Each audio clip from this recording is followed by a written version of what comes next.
Howdy, y'all. Wyatt here with Cowboy Whiskey Adventures, and I want to do a bottle review for you today, and it's the Whistlepig 10-year Snout and Tail Bourbon. So we're going to talk a little bit about that after this.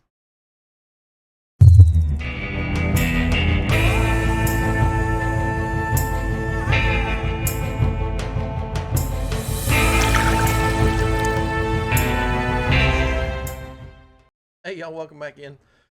Now, I was kind of excited about this when I first saw it. This is the Whistlepig Snout and Tail, and it's a 10-year bourbon. Now, it's not a rye, and Whistlepig seems to be known more for their ryes than they are their bourbon.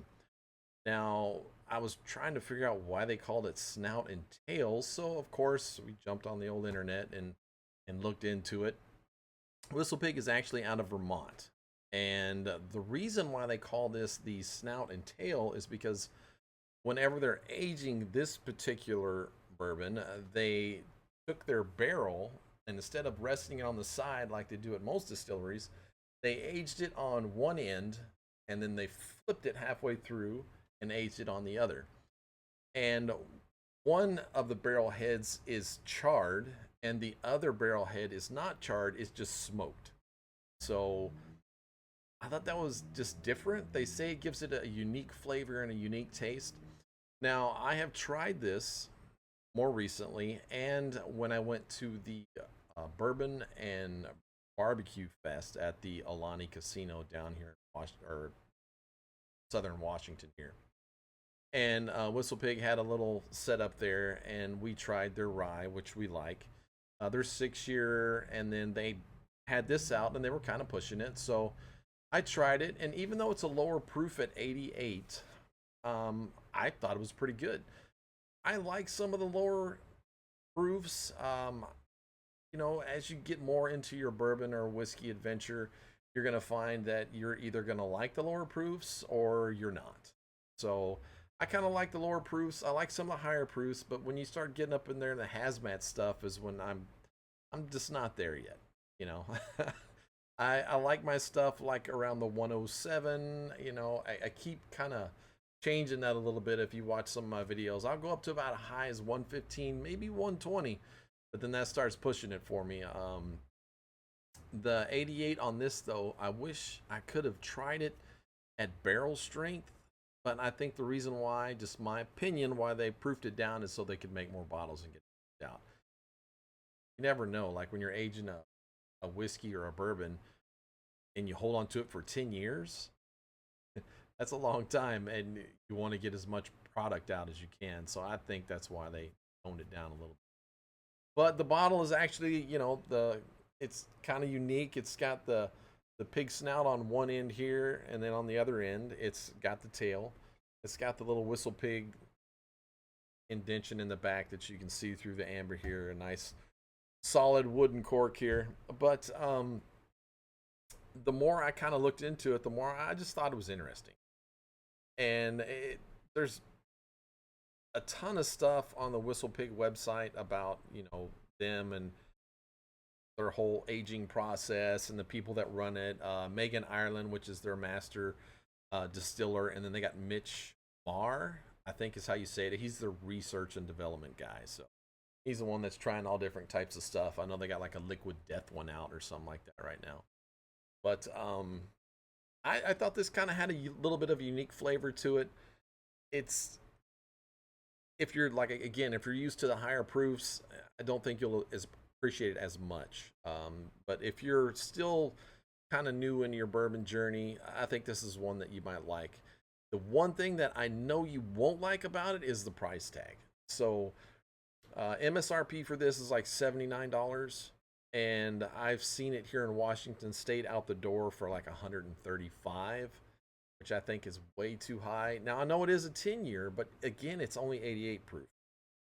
For me, I think a good price point on this would probably be like if you could get out the door with it for probably 80 to 85 bucks would probably be great. Um, but then again, don't make whiskeys. I don't know. I know all this stuff gets super expensive over time. That's why I think if you're going to start drinking whiskey or collecting in it for a hobby, I hope you got a lot of money to earn because it gets a little pricey. On the nose, this thing definitely has a decent nose to it for a lower proof myself. Get a little bit, of course, you get a little bit of caramel, a little bit of vanilla on it, but it's got a slight kind of smoky little. This smells sweet to me, but I like my bourbon a little bit sweet. I don't like the high rise, but I do like rise. Does that make sense? It does to me. Anyway,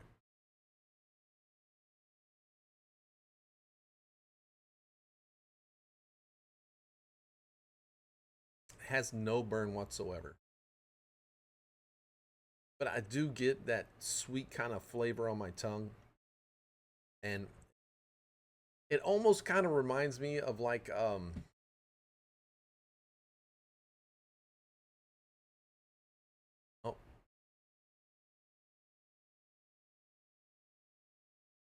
maybe like a sweet cornbread kinda. Does that make sense? Maybe but I do enjoy it. I think if you throw this in bottle in the fridge, you can drink it neat, nice and chilled, but not like maybe throw some rocks in here. I wouldn't put ice in it at all, but neat. I think it's a fantastic sipping whiskey. And I know it's a bourbon. But I tend to call everything whiskey. That's just if you enjoy the lower proofs, again, I think you will really like this one if you can find it at a good price point. It came out in January of this year. I know I'm a little late getting to the party here, but I just recently kind of found it, like I said, and I I enjoy Whistlepig products, and I think this is one that you would enjoy unless you're a higher proof, like a show me the proof, like the Bourbon Junkies or something like that. Um, but for a lower proof, I think it's a great whiskey, and that if you can find it for a good price, I would definitely try it. I think so. I am going to leave you on that note, and I'm definitely going to finish this off. I might have a little bit more too. For those of you that have asked, yes, I'm doing good. I'm getting better every day. It's been a little over 2 weeks now since the surgery, and I'm getting stronger. So we'll get this thing off in another couple of weeks and move on down the road and hopefully just get better and stronger as we go. This is Wyatt with Cowboy Whiskey Adventures saying, we'll see you in the daylight. Peace, my friends.